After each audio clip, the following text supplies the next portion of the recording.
Welcome to our latest series of the Harbour Voices podcast. For this series, we're shining a light on Aberdeen's Festival of the Sea and the community programme Open Road has created as part of the wider festival offering. In this series, we're taking a deep dive into the rich maritime history and heritage of Fitty and Torry, Aberdeen's two harbourside communities, and exploring what the sea means to them. It's being created ahead of the tall ships arriving into Aberdeen in 2025 and the Festival of the Sea that will accompany it. Both are a celebration of Aberdeen's histories and stories of the city's harbour area and the creative journeys that have made this festival an unforgettable voyage. Hello and welcome to the latest episode of Harbour Voices.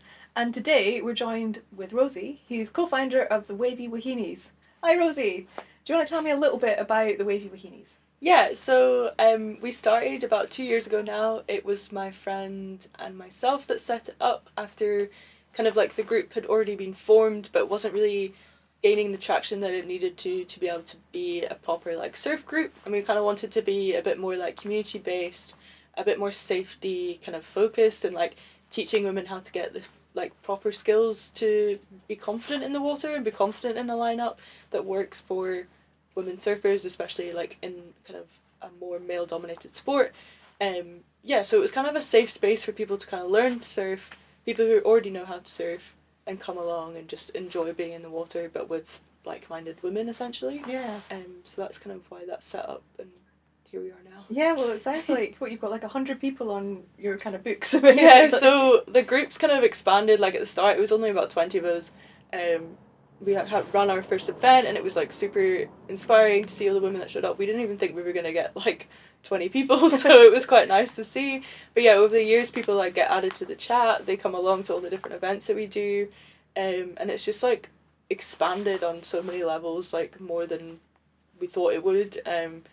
No one's paid, it's all voluntary work. Oh, wow. So there's a group of us that kind of try to run it together. Previously it was just myself and Kat, but now we're trying to like build that out a little bit and make it a little bit more formal. Not that it is formal, but yeah, so that's us now. And what do you think some of the, like, why should we have a group like this? What are some of the challenges? Like, you've obviously been a surfer for a long time. Have you encountered anything that made you think, right, we need to have this women's group? Yeah, I think like I came to uni for Aberdeen, and there wasn't really a university group where I was. There wasn't anywhere to like meet other people, meet other women. It was very much like you go surf by yourself and you can try and like talk to people in the surf, which is always quite daunting, I think, if you're not used to it. And I left uni and I was like, I don't really know where to go from like here, so do we just start something that's like a base for people to learn and meet each other? I think like being in the water, especially like when I first moved up to Aberdeen, there was only like maybe 1 or 2 women in the water during sessions, like very hard to see like the ratio between like men and women there, and now we get like maybe sometimes more women than men in the water at the same time, so that's actually really lovely to see. And I think that probably has stemmed a little bit from the group, and people just like taking that initiative and being like, it's okay to like go out in the water and have fun with other people. Yeah. So that's kind of like where I see it being a benefit to the community a little bit more, and I think it also kind of it teaches kind of like the older generation of men, I think, as well, to like kind of embrace the women coming into the sport a bit more as well. Not to say that they're not always like that, but there's definitely a few characters where it's a little bit more like, oh, why should she be surfing? Do you know what I mean? Yeah. So yeah, it's a nice space for that to kind of merge a little bit more. Yeah, maybe like challenge that kind of. Yeah, I think so. And that kind of goes on to the film that we were screening as part of Festival of the Sea. Yeah. Girls Can't Surf. Yeah. So why did you want to put that film on, and why do you think it's kind of important for sort of women to watch it? Yeah, I think it really kind of opens up people's eyes to the competitive side of the sport as well. Like, personally I don't compete, but the girls that do, like, it's still very much, until quite recently, was a male dominated thing. Like, everything was swayed towards the males, the prize money was different, and the sponsorships that you have to get to be a pro surfer and kind of go on that journey is really, really hard for women to get into. And I think it was really eye-opening to see the kind of original women surfers from like the 80s, the 90s, who kind of made that groundway with the rest of the surfing community and the world to kind of give women a voice a bit more in that sport. They were really, really like impressive people to watch on screen, and I think that film really like condenses it into like what it truly is, and like how women have had these kind of not setbacks, I feel like roadblocks maybe a little bit more, and how that's kind of like changed the mindsets of a lot of men, and a lot of the community is now like developing because of these original like women surfers who you know, like Lane Beachley or anyone in that kind of era has totally changed the game for women. And I think that's not just in pro sport for surfing, it's like the whole community is seen a difference. So yeah, it's really important, I think, just to like learn the history of it, and it's not that far away, like being history, it's like only what 20 years ago, so like it's crazy to see the change now versus then, but still like a lot of it is changing, as we speak. Well, it feels like, you know, they were, you know, breaking the waves for, you know, women's surfing, but you're kind of doing that in Aberdeen because, you know, it's only been a couple of years that we've had the Wavy Wahines. So can you tell me a little bit about how you came up with that name? So I always have like a bit of a deep dive. We were trying to like figure out, originally it was just Girls Who Surf, which was kind of like, it's interesting, but I'm a graphic designer normally, so like my creative brain was a bit like, I want to do something more. So we kind of looked into a bit more of the history of like Scottish surfing and like British surfing overall as well, and we discovered this Hawaiian princess. I'm going to butcher the name, Princess Keilani, and she was half Scottish, half Hawaiian, but she first surfed in Brighton in 1894. Wow. So we kind of like took the Wahine side of thing. Wahine in Hawaiian is kind of like known as like the female surfer kind of voice, and grew up in New Zealand, whereas Wahines means like females, and kind of bringing that power into a female as well. So that's why we chose that name. So yeah, sounds very empowering. Yeah, and also nods to the ancestors. So I love that. So tell us a little bit about yourself, because you seem quite young, but you've obviously been surfing for quite a while. So do you want to tell us about your own journey? Yeah, so I think everyone assumes because I grew up in New Zealand I started there. I did grow up around the surf scene a little bit because my cousins all surfed, and I always looked at them and was like, that's what I want to do, but never got the opportunity to really. And then we moved back to the UK, and about 17 I think I started to learn to surf.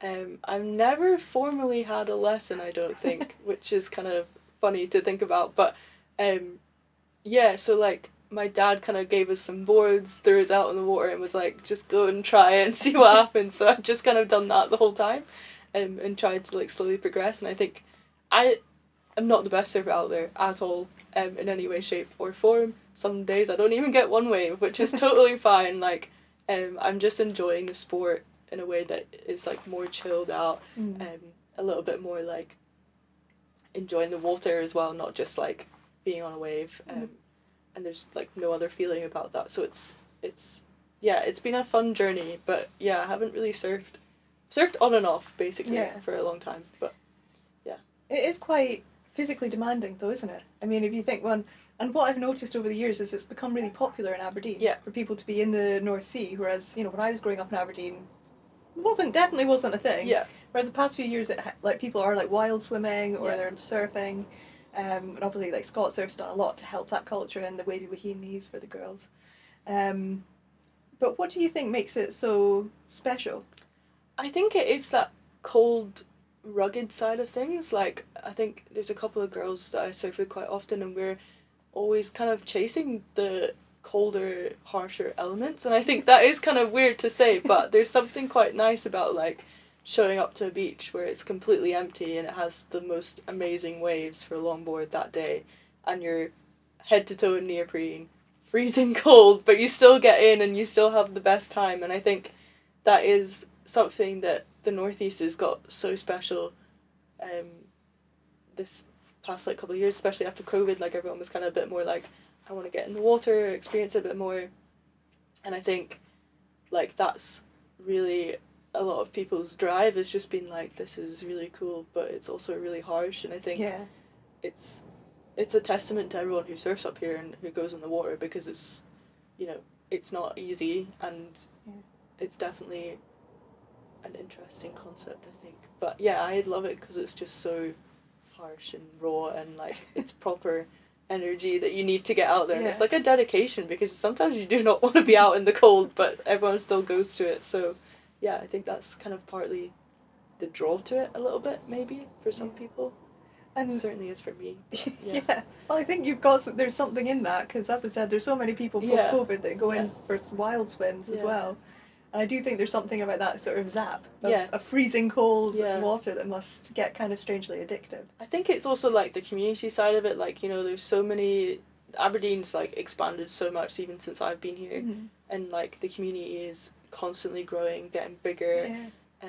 People are telling friends about it, bringing friends down. It's like, yeah, it's just lovely to see, and there's so many different groups here, but we all kind of like interact with each other, kind of grow the community together rather than just like as individual groups. So I think that's really important to say as well. Yeah. And do you have any like standout memories of your time surfing in Aberdeen? Yeah.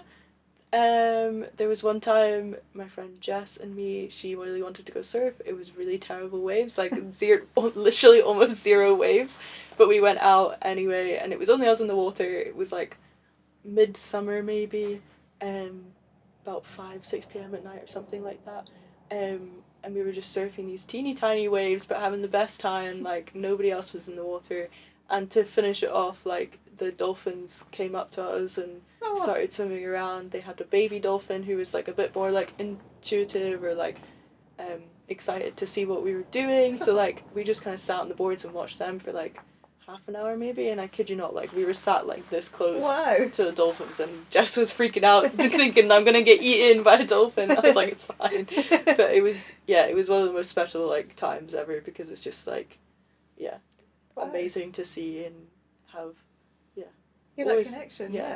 And I think we have a lot of that here, like in Aberdeen. I think people don't realise, but I see the dolphins like most days. Do you? Yesterday we had orcas. Whoa. Yeah. And seals, like last night I was in for a swim and the seal like followed us back from the wall all the way back in. Yeah.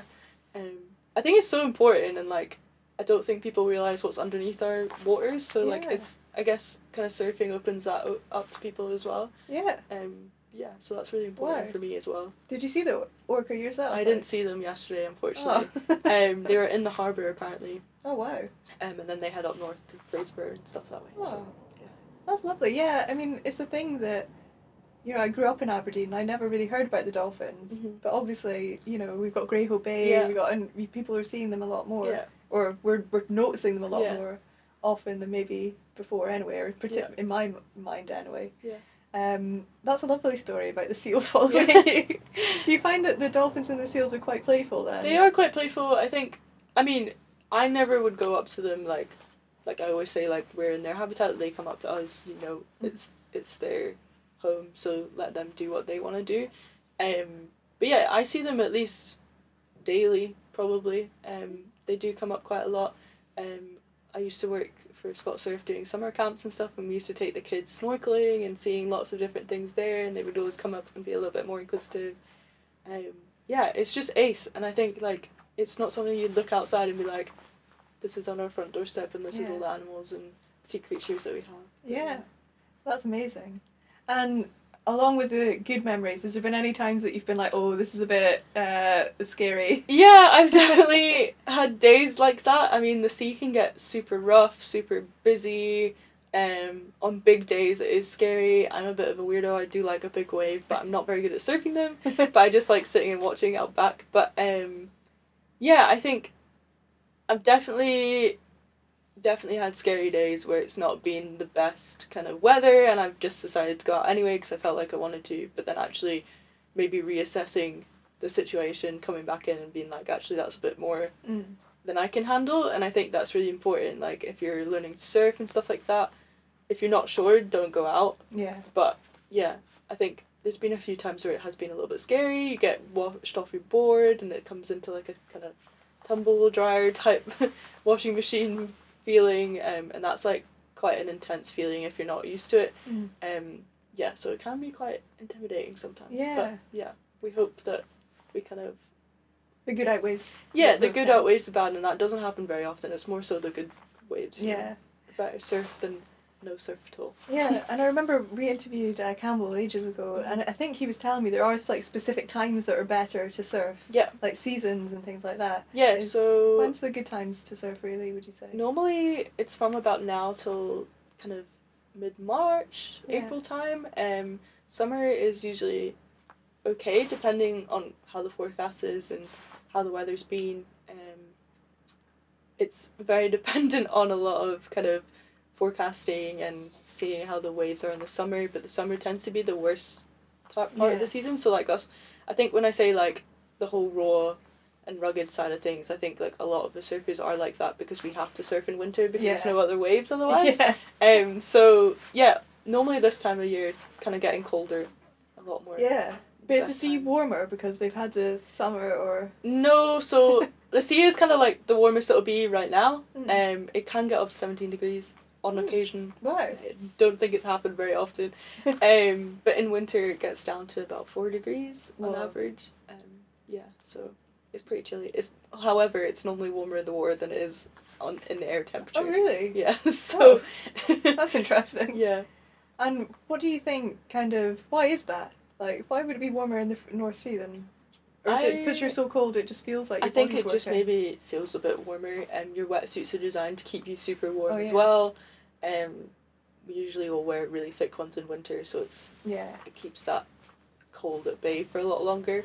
And I think like the technologies in wetsuits now are amazing compared to like when I was a kid. So yeah, I think it's a massive plus having wetsuits. Yeah. Well, you're definitely hardy because even though I would love the idea of surfing, I don't think I will be doing it just because I can't stand the cold. Like I mean, I'm from Aberdeen, but I don't like the cold. I think I'm the same though. I'm not really a cold person. I hate being in the cold, but there's something about being in a wetsuit and then surfing it's fine. Yeah. I don't know what it is. I think you just forget about it and enjoy your surf side, rather than like the cold. Yeah. But yeah. And have you surfed anywhere else, or is it just Aberdeen? Yeah, I surfed in Devon quite a bit. I was at Croyd in Saunton, just because that's where my family is from originally. So we used to go down there for like summer holidays and stuff. So I surfed there. I did surf in New Plymouth and Taranaki in New Zealand, which was not very successful, but I still got in the water, so it's fine. But yeah, I think I'm hoping to do a little bit more around Scotland soon, and I think we might try and go to Norway next year, which would be really interesting. I think, again, kind of chasing that cold water situation, but I think it'd be really interesting to do. So how is it so different in New Zealand then?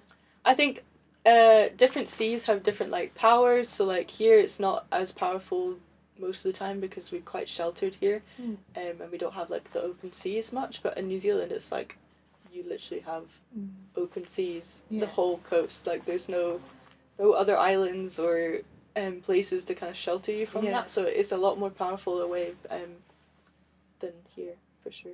And same down south as well. Like you've got a lot more open water than you do here specifically. And so does that feel a bit more exposing maybe? I think so. I think it's a bit more like aggressive. And I'm not tend to be an aggressive surfer. Like I tend to be on a longboard or a kind of mid-sized board rather than a short board. Tend to enjoy a bit of a long mellow wave compared to like an aggressive wave. But yeah, still enjoy it. It's still fun, still different, and like a nice change to hear as well.